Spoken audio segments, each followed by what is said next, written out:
అంటే ఇండస్ట్రీలోకి వచ్చినప్పుడు అవకాశాల కోసం వెతుకుతున్నప్పుడు లేదా మన అపీరియన్స్ని బట్టో బ్యాక్గ్రౌండ్ లేకుండానో డబ్బు లేకుండానో ఎవరో ఒకళ్ళు ఇన్సల్ట్ చేసిన సిచ్యువేషన్స్ ఎదురవుతూ ఉంటాయి. సో అట్లా అవకాశం ఇప్పిస్తా అని మోసం చేసినవి కానీ అట్లా ఏమైనా ఉన్నాయా మీ లైఫ్లో? చాలా ఉన్నాయి, చాలానే ఉన్నాయి.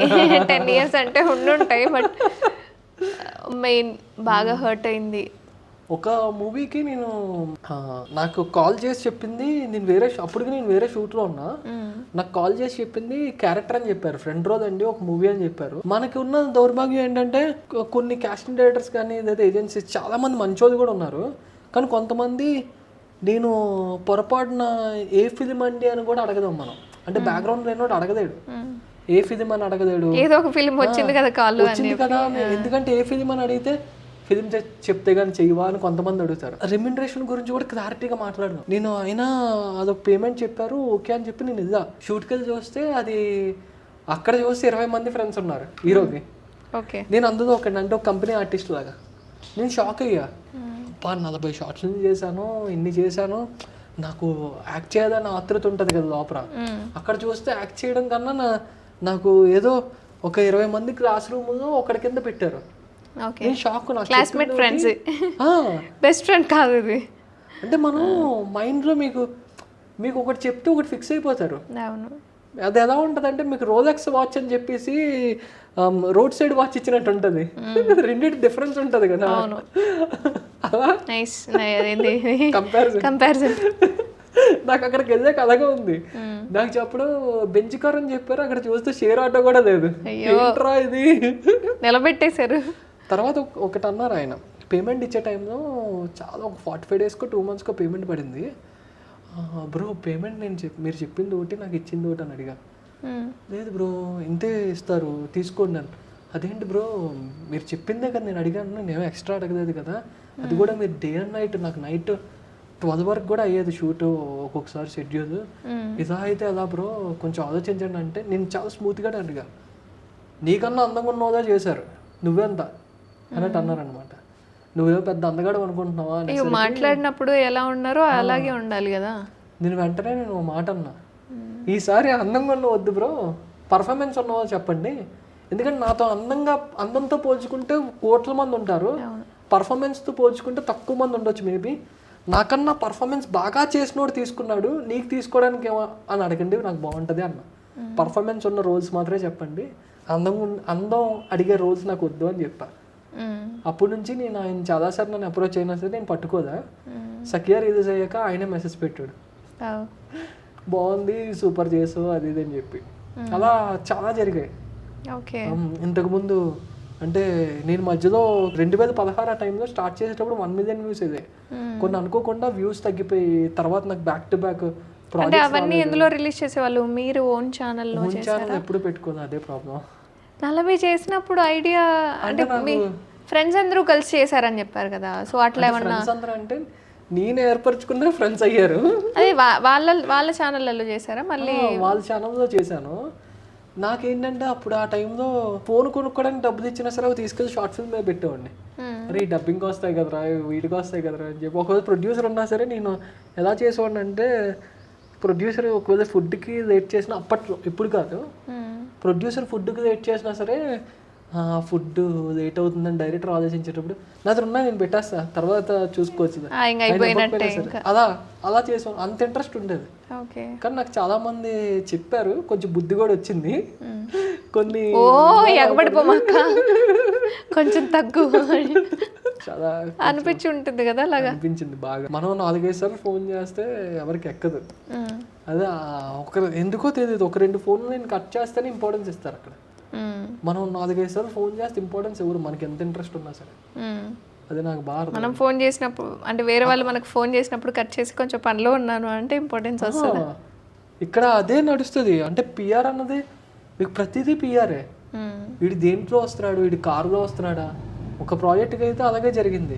నువ్వు దేనిలో వస్తున్నావు అంటే, నేను వైజాగ్లో అప్పుడు కాలేజ్ చదివే టైంలో నాకు ఏముంటాయి, నాకు తెలిసేది బస్సు ఎక్కడం, ఆటో దిగడం, మహా అయితే ర్యాపిడోది కూడా ఎక్కువ ఉండేది కదా అప్పట్లో. ఈ ఆటోది బస్సులోనే తిరిగివ్వండి, నా దగ్గర బైక్ ఉండేది కాదు. ఒక ప్రాజెక్ట్కి నానంటే 1 million వ్యూస్ వచ్చాయి. నానంటే అని చెప్పి ఒక ప్రాజెక్ట్ చేసా. అది చేసినాక ఒక ప్రొడక్షన్ వాళ్ళు పిలిచారు.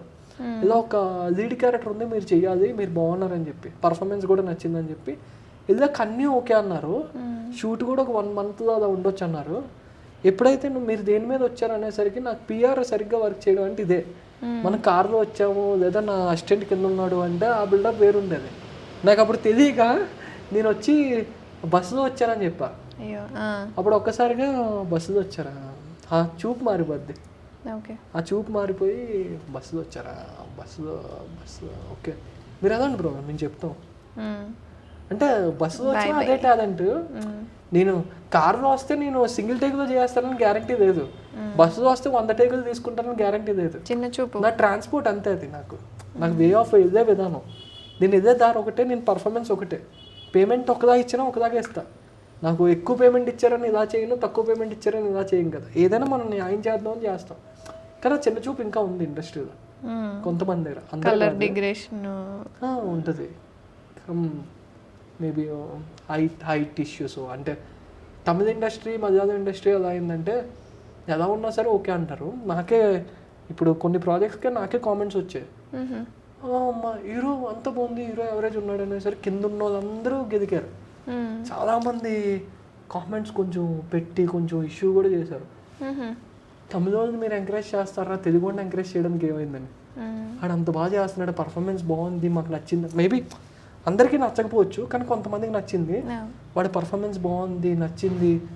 మీకు తమిళోడిని ఎందుకురా ఎవరెవరినో చూస్తారు, మీరు ఎంకరేజ్ చేస్తారు, తెలుగు వాళ్ళని ఎంకరేజ్ చేయడానికి ఏమైందిరా. ఒకప్పుడు పెద్ద పెద్ద స్టార్లు కూడా చిన్నదాని నుంచి వచ్చారు, ఫస్ట్ ఎంకరేజ్ చేయండి రా కుర్రోని బయట రాను అన్నారు. నేనన్నా వాళ్ళు అన్నారు, నేను షాక్.